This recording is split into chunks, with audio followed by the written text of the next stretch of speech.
Asante sana mwenyekiti Bwana Balile ama mzee Balile. Mheshimiwa mkuu wa mkoa, waheshimiwa wakuu wa wilaya, kamanda wetu wa polisi na viongozi wengine, wahariri wenzangu wa habari, waandishi wenzangu wa habari, itifaki imezingatiwa. Naomba niwasalimu kwa salamu ya Jamhuri ya Muungano wa Tanzania. Asante. Nashukuru kwa nafasi hii.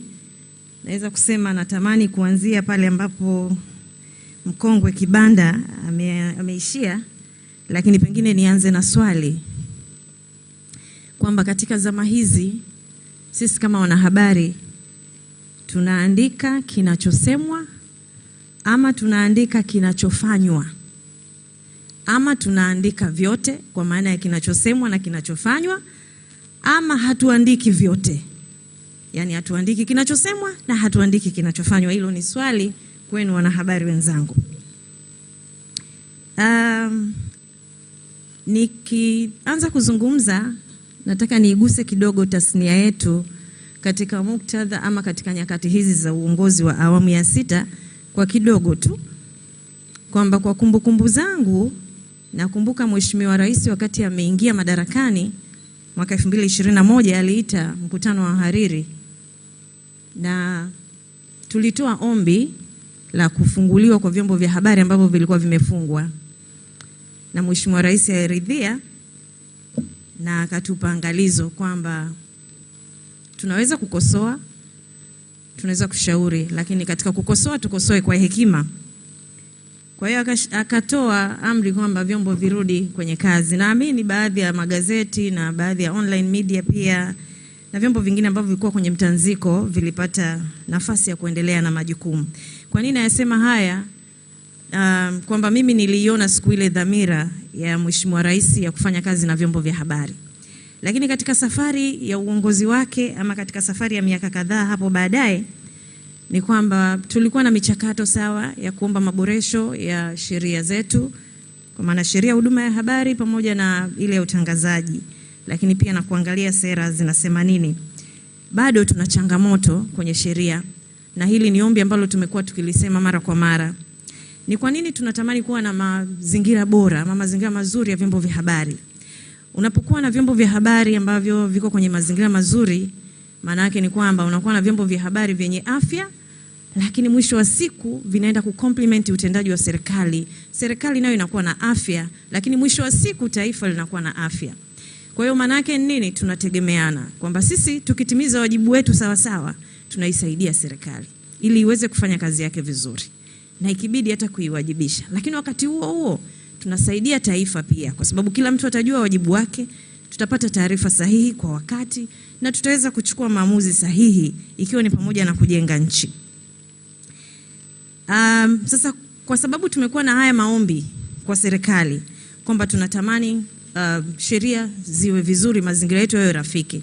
Tumeona juzi hapa machafuko yametokea, usalama wetu ukawa kidogo kwenye mtanziko, na jambo la usalama kwa wanahabari ni la msingi sana. Haikuwa rahisi kushika kalamu kwenye nyakati kama zile, na hatujawahi ku experience. Kwa hiyo kila mtu alikuwa kwenye mtanziko, kila mtu alikuwa anatafuta namna gani naweza nikatimiza wajibu wangu, lakini mazingira hayakuwa rahisi. Kwa hiyo manake ni kwamba sasa tuanze kujiangalia, na jeshi la polisi pia lianze kututizama tunafanya nini. Jana tulikuwa na mjadala mmoja sehemu, kuna mtu akasema mbona manesi walikuwa wanakwenda hospitalini, madaktari wanachukuliwa na magari ya jeshi wanakwenda wanapelekwa, lakini mazingira ya waandishi wa habari hayakuwa hivyo. Kama kuna mtu aliwahi kufatwa hapa labda na gari ya polisi nyumbani kwake, aende akatangaze au akapige picha mahali, labda anaweza akatusaidia hiyo experience, lakini mazingira yetu hayakuwa hivyo. Kwa hiyo tuli experience kitu ambacho ni cha tofauti. Kwa hiyo mimi natamani kuona kwamba serikali yetu inaendelea kuwa sikivu, turekebishe mazingira ambayo ni magumu kwetu sisi wanahabari, sheria ambazo kidogo tunaona hazijakaa sawa zikae sawa, lakini wakati huo huo tunanyoosha kidole kwa serikali kupeleka maombi yetu, tutimize wajibu wetu kama wanahabari. Wakati huo tunasema tunataka ABC, tunataka hili lifanyike, sisi kama wanahabari tutimize wajibu wetu. Na wakati mwingine tujiulize, ameongea hapa Kibanda kwamba tunatakiwa kuseti agenda, lakini tunatakiwa kuwa na ile responsible journalism. Na mimi naomba niongezee kutoka kwenye hayo kwamba kwa haya ambayo tumeyaona ni kama vile tuko kwenye, nasemaje sijui, ama kwa maisha ambayo tunaishi sasa hivi ya kiuandishi ni kama tuko kwenye kiza, lakini wanasema kadri usiku unavyoendelea kuwa mwingi ndivyo ambavyo kunakaribia kupambazuka. Maana yake ni kwamba kama tulikuwa kwenye usingizi totolo wa changamoto za kiuchumi kwenye vyombo vya habari, changamoto labda za kimazingira na vitu vya namna hiyo, maana yake kunakaribia kukucha.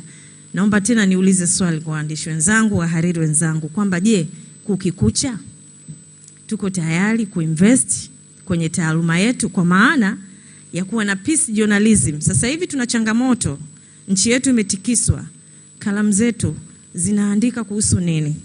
Tukizungumza kuhusu amani ya nchi. Peace journalism ipo, tunatimiza wajibu huo, na kama tunatimiza wajibu huo basi ni vizuri ili tuendelee kuisaidia nchi. Lakini pia tuwekeze kwenye investigative journalism, tufanye analysis. Wote mnakumbuka kama ambavyo nimewaambia, dhamira ya Mheshimiwa Rais mimi naiona. Kamati iliyoundwa kuchunguza hali ya uchumi ya vyombo vya habari, na baadaye alikuja kupokea ile ripoti. Siku anapokea ripoti alisema journalism yetu imepungukiwa analysis. Yani tunafanya event based journalism. Tunakwenda kwenye matukio ndio tunayoandika. Hatuingii ndani, hatufanyi uchambuzi. Sasa kama Mheshimiwa Rais ameliona hilo na akatu challenge, lakini bado wadau pia wengine wa habari wanasema hayo, sio tu serikali. Kwa hiyo maana yake ni kwamba tuna upungufu huo. Je, kukikucha tutakuwa tayari kufanya analysis? Tutachambua taarifa zetu? Lakini kama hiyo haitoshi, tutainvest kwenye specialization, kwa sababu unapokuwa umebobea ndivyo ambavyo unaweza kufanya kazi yako vizuri. Haya yaliyotokea, kwa mfano, kama tungekuwa na watu ambao wamebobea kwenye uandishi wa maeneo ya hatari, pengine wangeweza kufanya vizuri kuliko hata taarifa za CNN. Lakini kama hiyo haitoshi, tuinvest kwenye teknolojia, na mwisho wa siku tubezi kwenye public interest journalism, tukiandika yale ambayo public inataka kuyasikia. Maana sisi ni kama wapishi, tupeleke mezani kile ambacho walaji wanakitaka, sio kile ambacho sisi tunakitaka. Baada ya kusema hayo, naomba nitumie neno moja la Kiingereza. Mheshimiwa Mkuu wa Mkoa, nilikuwa nimepata bahati ya kwenda Singapore mwezi uliopita katika mjadala ambao alikuwa anaongea viongozi wa vyombo vya habari vya Asia. Nilitoka na misemo mingi, lakini hapa naomba ni share msemo huu. Unasema the next thing big in journalism is journalism. The next thing big in journalism is journalism.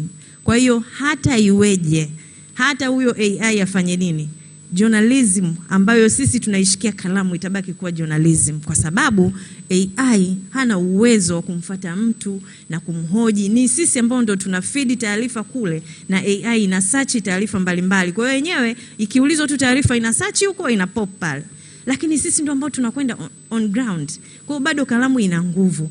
Kwa hiyo naomba ndugu zangu tutiane moyo, lakini pia bado natamani kuona serikali yetu ikiendelea kutusikiliza na kuboresha mazingira yetu, ili mwisho wa siku tuweze kufanya kazi kwa pamoja, tuwe na media yenye afya, tuwe na serikali yenye afya, na zaidi tuwe na taifa lenye afya. Asante.